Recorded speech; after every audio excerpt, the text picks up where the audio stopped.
Hey you, it's Walia, and some more Mindset Mondays and just general psychology kind of tips.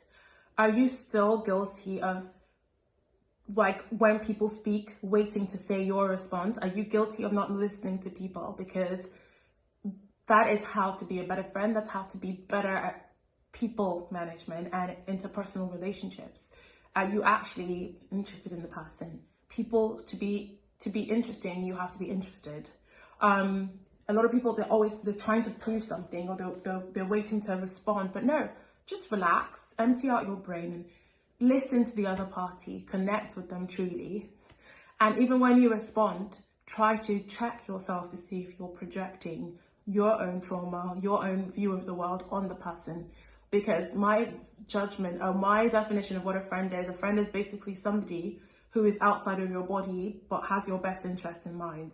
So I would need to take my friend's journey, their childhood, who they are, their talents and their skills, and what they would do. So I would say my feedback is often phrased that I'm not perfect. I'm not saying I know more than you, because as human beings, we're very sensitive to taking critique, or I'm often self-righteous. So people very easily take offense. So I always try and give a caveat that I'm not saying I'm better. I'm not saying I don't have my own challenges.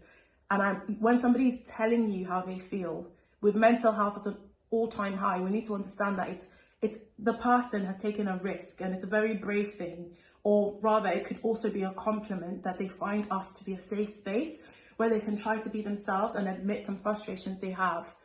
We are always smart when we're talking about somebody else, because the person doesn't have the objectivity to look at themselves from the outside.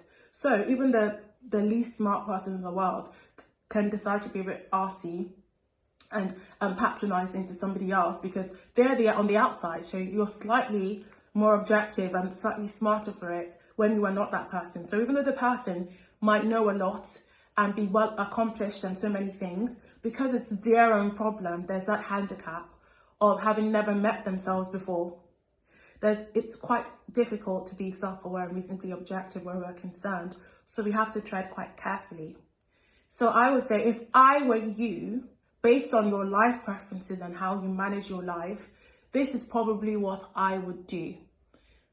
Yeah, and you could also then say, if for me, what I would do if it was my life and it was happening in, based on my personality, this is my opinion for if I was in that scenario. But it's you in the scenario. So there's two different bits of advice we need to understand. There's a knee-jerk reaction of what we passionately believe is the right thing to do. But that person might have a different religion, set of morals, a different lifestyle, a different timeline, and we need to bear that in mind. So on that note, we need to just try and have that empathetic bridge, because the world is full of people constantly putting up posts in solidarity for mental health, for people who had depression and didn't make it through. But there's so many people in their lives around them who need their support. How can we get more empathetic with each other? We all have so much work to do to connect and to really be there for each other. And that's one of the things that I want to keep coming back to, and different ways in which we can address this on this channel. Thank you for listening.